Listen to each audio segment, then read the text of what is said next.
भगवान होते क्या हैं, भगवान को पाने के लिए क्या किया जाए, इन सब गुत्थियों को सुलझाने में बहुत समय लगता है। लेकिन आजकल के जो युवा हैं वो इंग्लिश मीडियम पढ़ाई किए हुए हैं, उनको संस्कृत हिंदी समझ में आ जाए ये बहुत बड़ी बात है।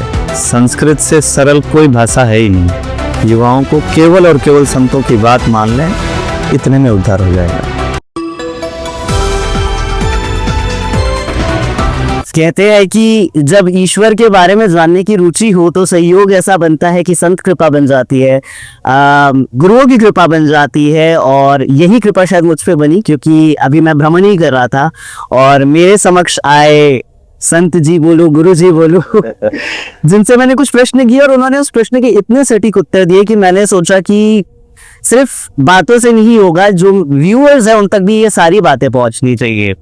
तो सबसे पहले तो राधे राधे। जय श्री राधे। आप सभी को जय श्री राधे। धन्यवाद, आपने समय निकाला मेरे लिए। और सबसे पहले मुझे ये जानना है कि क्योंकि मेरी आपसे इतनी बात हुई है कि मुझे पता है आप बहुत आध्यात्मिक एक बैकग्राउंड से आते हैं, पर अगर हम लोग शुरू से स्टार्ट करते हैं तो क्या बचपन से आपको अध्यात्म में रुचि थी? बहुत ज्यादा, बचपन से जी। इतनी थी कि मैं बचपन में अपने बाबा जी से मोक्ष के बारे में पूछता था, कैसे मिलेगा? तो वो बताए 3 रास्ते हैं बेटा, या तो भगवान का खूब भजन कर लो, और या तो फिर देश की सेना में सम्मिलित हो जाओ और वहाँ सेवा करते करते शरीर पूरा हो जाए, और या तो फिर गायों की सुरक्षा करते हुए शरीर पूरा हो जाए। अच्छा, मोक्ष है। क्या बात है। तीन मार्ग उन्होंने बताए हैं, और शायद ये आपने बहुत बड़ा, क्योंकि जब मैं तो खैर आपके सामने कुछ भी नहीं हूँ, पर एक ले मैन होने के तौर पे मोक्ष के बारे में तो हम सब बहुत पढ़ लेते हैं, गीता जी में मोक्ष का बहुत वर्णन है, पर आपने कितनी साधारण सी बात पे बता दिया 3 तरीके से मोक्ष मिल जाएंगे। मिल सकता है, क्योंकि देखिए देश की सेवा, धर्म की सेवा और जीव की सेवा, इन तीनों से ही आत्मा को संतुष्टि प्राप्त हो जाती है। और जब आत्मा को संतुष्टि प्राप्त हो जाती है अर्थात कुछ चाहिए ही नहीं है, संतुष्टि उसी को बोलते हैं। और जब कुछ चाहिए ही नहीं तो फिर आगे नहीं मिलता है। जिसको चाहिए उसको अगला जन्म आता ही आता है, और फिर अपना कुछ पूर्व जन्मकृत प्रारब्ध होता है। वो प्रारब्ध क्षय करने के साधन ही यही हैं कि आप जो है भगवान का नाम ले लीजिए, भगवान के शरण में चले जाइए पूर्ण समर्पण के साथ, और या तो फिर देश की सेवा में लग जाइए। ये जो हमारे सैनिक हैं इस समय बॉर्डर पे दे रहे हैं, सुरक्षा दे रहे हैं, तब हम लोग भजन कर पा रहे हैं या कोई भी कार्य कर पा रहे हैं, सुरक्षित हैं। वो सेवा भी भगवान की ही सेवा है, क्योंकि हम सभी यहाँ पे जो यज्ञ करते हैं उनमें सैनिकों का भी हिस्सा होता है, उनके कारण हो रहा है। और जो गौ हैं उनकी सेवा में, जैसे गौ की रक्षा में आपके प्राण चले गए, तो गौ यज्ञ की जननी है, क्योंकि बिना पंचगव्य के यज्ञ में पवित्रता नहीं हो सकती। पंचगव्य का पान किए बिना कोई यजन करता है उसको फल प्राप्त नहीं होता, क्योंकि वो अशुद्ध करके अशुद्ध होता है। तो अशुद्ध अवस्था में भगवान का यजन नहीं किया जा सकता। भगवान का यजन करने के लिए पवित्रता आवश्यक है, और उसके लिए गौ, जो देशी गाय हैं हमारी, अब तो बहुत सारे बदलाव आ गए हैं, लेकिन देसी गायों का निशान यह है कि उनके गले में एक, उसको क्या बोलते हैं, ऐसा जो स्ट्रिंग ऐसे लटकता है तो देसी गाय रहता है, नाभि होती है और डील होती है ऊपर। अच्छा, उसको हम लोग अपनी भाषा में डील बोलते हैं, उसको शास्त्रों में लिखा हुआ है ककुद बोलते हैं। जो बड़े बड़े बैलों के पीठ पे रहता है उतना, वो वो देशी नस्ल की पहचान है।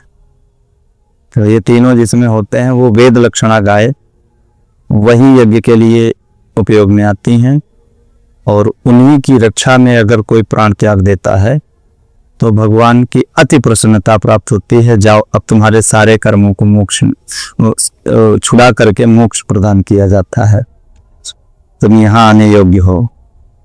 आपने जिन पंचगव्यों के बारे में बताया, वो पंचगव्य क्या क्या होते हैं? दूध, दही, घी, हाँ, गोमय, जिसको गोबर बोलते हैं, और गौमूत्र, इनका पान किया जाता है। तब जा करके बहुत किंचित मात्रा में, बहुत थोड़े मात्रा में, तब जा करके आप यज्ञों में यजन करने के योग्य होते हैं। उनका मंत्र होता है, मंत्रों से अभिमंत्रित किया जाता है।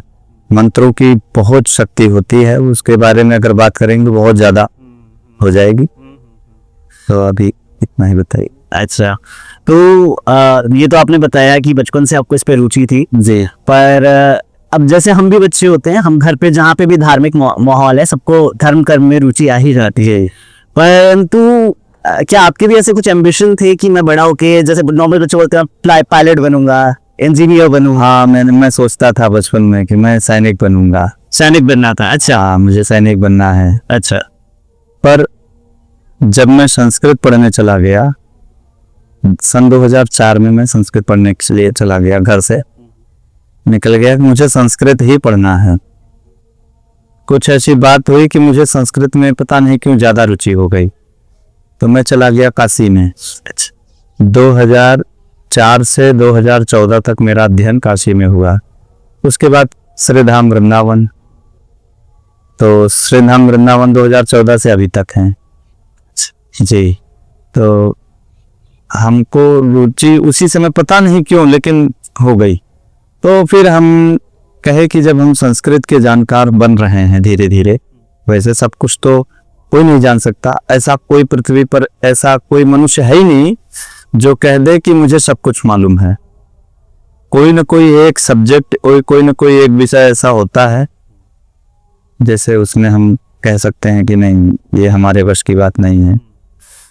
जब तक कोई पूछता नहीं तो हमको सब कुछ मालूम है। जब कोई पूछ लेता है तब समझ में आता है ये चीज़ तो हमको नहीं मालूम थी। इसलिए कोई नहीं कह सकता है कि हम सर्वज्ञ हैं, सब कुछ हमको पता है। तो हमको बचपन से ही रुचि थी, पर बहुत ज़्यादा झुकाव हमको भगवान होते क्या हैं, भगवान को पाने के लिए क्या किया जाए, इन सब गुत्थियों को सुलझाने में बहुत समय लगता है। तो अभी उसी मार्ग पर हम लोग चल रहे हैं। जैसे कहते हैं कि आपने जैसे बताया बचपन से आपको रुचि थी और अभी भी आप ये परस्यू कर रहे हो, बहुत अच्छी तरीके से कर पा रहे हैं, ठीक है। परंतु कई लोग होते हैं जिनको बचपन में कई तरीके की रुचियां होती है, ठीक है। कई लोग बहुत बड़े होने के बाद भी कंफ्यूज रहते हैं कि उन्हें कहाँ जाना है। तो आपको क्या लगता है, जिस तरह आपने अपना गट फीलिंग को परस्यू किया कि मेरे अंदर ये गट आ रहे हैं कि मुझे इस मार्ग में जाना चाहिए, किया, तो युवाओं को भी यही करना चाहिए या कैसे वो फाइनलाइज करे कि इसलिए अब उनके पास टाइम नहीं है। हमने तो पूरे बचपन से अभी तक के 22 साल दे दिए। लाइफ के 22 साल देना बहुत बड़ी चीज होती है, और आगे का पूरा जीवन उसी में जाएगा ही। तो आगे का जीवन भी उसी में जाएगा, तो हो सकता है कि मुझे वो मिल जाए जो मैं खोज रहा हूँ। लेकिन आजकल के जो युवा हैं वो इंग्लिश मीडियम पढ़ाई किए हुए हैं, उनको संस्कृत हिंदी समझ में आ जाए ये बहुत बड़ी बात है। और फिर संस्कृत को बहुत टफ मानते हैं, लेकिन सबसे सरल है यदि कोई तो संस्कृत भाषा है। संस्कृत से सरल कोई भाषा है ही नहीं। हिंदी संस्कृत से कई गुना कठिन है, लेकिन संस्कृत बहुत सरल है। और आप अपनी मर्जी से जो आपको शब्द सरल लगते हैं उनको याद रखिए, उनको आप याद रख सकते हैं। लेकिन इंग्लिश में या हिंदी में ऐसा है कि जो कठिन है उसके ऑप्शन कम हैं, इसलिए आपको वही याद करने पड़ेंगे। तो संस्कृत मेरे हिसाब से सबसे सरल भाषा है। और संस्कृत के सारे ग्रंथ हमारे संस्कृत में हैं। सारे ग्रंथ, सारे शास्त्र, सारे पुराण, वेद, सब कुछ हमारे संस्कृत में है, क्योंकि संस्कृत देववाणी है। और वेदों को अपौरुषेय कहा गया है। वो किसी पुरुष के द्वारा रचित नहीं है, वो अपौरुषेय हैं, अर्थात सदा से हैं। तो कहने का मतलब ये है कि हम क्वेश्चन पे आते हैं। क्वेश्चन क्या था कि युवा कैसे फाइनलाइज करे कि उन्हें क्या करना है? हाँ, युवाओं को अब केवल और केवल संतों की बात मान लेनी चाहिए। युवाओं को केवल और केवल संतों की बात मान लें, इतने में उद्धार हो जाएगा। क्योंकि देखिए अब आजकल अपने भगवान को खोज पाना बहुत कठिन है, तो दूसरे के भगवानों पे तो जाहिर सी बात है चमत्कार दिखने लगे हैं। लेकिन यदि चमत्कार ही देखना है तो एक मंत्र होता है विप्र चांडालिनी या उच्छिष्ट चांडालिनी का। उस मंत्र का जप आपको, विधि में नहीं बताऊंगा, केवल 1.25 लाख जप कर लीजिए आप अपनी इच्छा से, जैसे आपको मन पड़े। देखिए क्या होता है परिणाम है। यदि आपको मंत्रों की शक्ति पर भरोसा नहीं है तो उसका जप शुरू कर दीजिए, भरोसा हो जाएगा। और ऐसा भरोसा होगा कि आपके पुश्तों तक चलेगा वो भरोसा। हाँ। तो ये उनको पॉजिटिव रिजल्ट देगा या नेगेटिव देगा? ओके, क्योंकि उसकी विधि सोच समझ के करना। तो उसकी विधि ये है, अब देखिए लोगों को जानकारी नहीं है और करने लगे उनका नुकसान हो जाएगा, इसलिए अभी बताए दे रहे हैं कि उसका जप करने के लिए आपको अपवित्र रहना है। श्मशान में करिए तो अति उत्तम।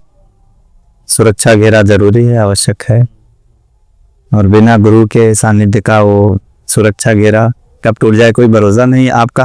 देखिए सुरक्षा घेरा होता क्या है, आपका आत्मबल ही सुरक्षा घेरा है। आपका जो आत्मविश्वास है कि मैंने ये लकीर खींच दी है, अब इस लकीर को कोई भी भूतात्मा, प्रेतात्मा या कोई भी पार नहीं कर सकता। जब तक आप ये सोचेंगे तब तक वो सुरक्षा घेरा टूटेगा नहीं, कहीं आ ना जाए। वो सामने जो दिख रहा है घेरे के उस पार, वो कहीं तोड़ न ले, इतने के बाद तो वो टूट सकता है, क्योंकि आपका आत्मविश्वास लेवल कमजोर हो गया, आपका ऑरा जो है सिमट गया। आत्मविश्वास ने उस ऑरा को बनाए रखा था, और जैसे ही आपका आत्मविश्वास डाउन हुआ वो ऑरा सिमट गया, और सिमट गया तो आप उसके टच में आ गए, और टच में आ गए तो फिर जैसे किसी चलती हुई मशीन में थोड़ा सा कोई कपड़ा चला जाता है तो पूरा लपेट जाता है, वैसे ही आपको खींच ले जाएगा। तो इसलिए सुरक्षा घेरा परम आवश्यक है, पर अपवित्रता बहुत ध्यान से रखना पड़ेगा। आप ब्रश नहीं कर सकते 40 दिन, आप स्नान नहीं कर सकते, शौच के बाद हाथ नहीं धुल सकते, शौच क्रिया के बाद हाथ नहीं धुल सकते, और आप कुल्ला नहीं कर सकते भोजन के बाद। पानी पी सकते हैं, कुल्ला नहीं कर सकते, जूठा बर्तन अपना आप धो नहीं सकते, ये सारे नियम हैं। आपको एकदम जैसे कि अपवित्रता ही आपके लिए परम आवश्यक है, वो आपकी आयु है।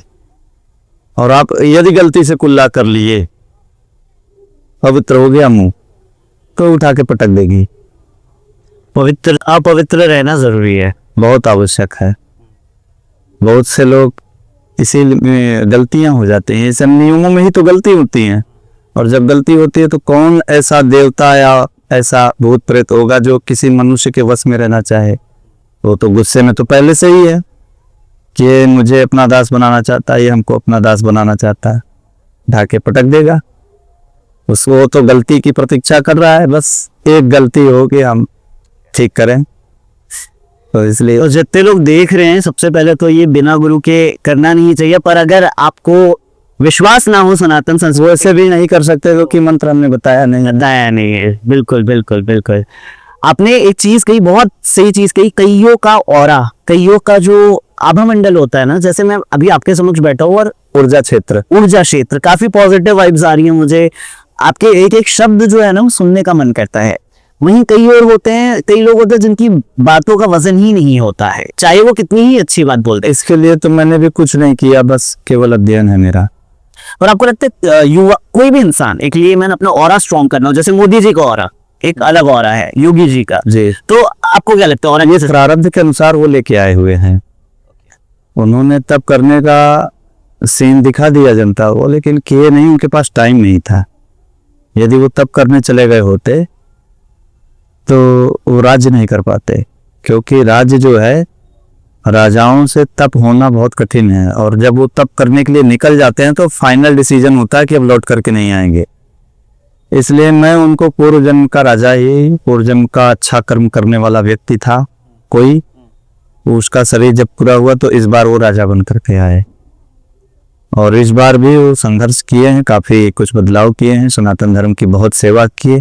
पर एक चीज से मैं दुखी हूं कि वो गोरक्षा नहीं कर पाए, क्योंकि जब तक भारत देश गौमांस या गोवंश का मांस निर्यात करता रहेगा, हमारा सनातन धर्म दुखित रहेगा, कहीं ना कहीं से वो पीड़ित है ही और सदा रहेगा ही रहेगा।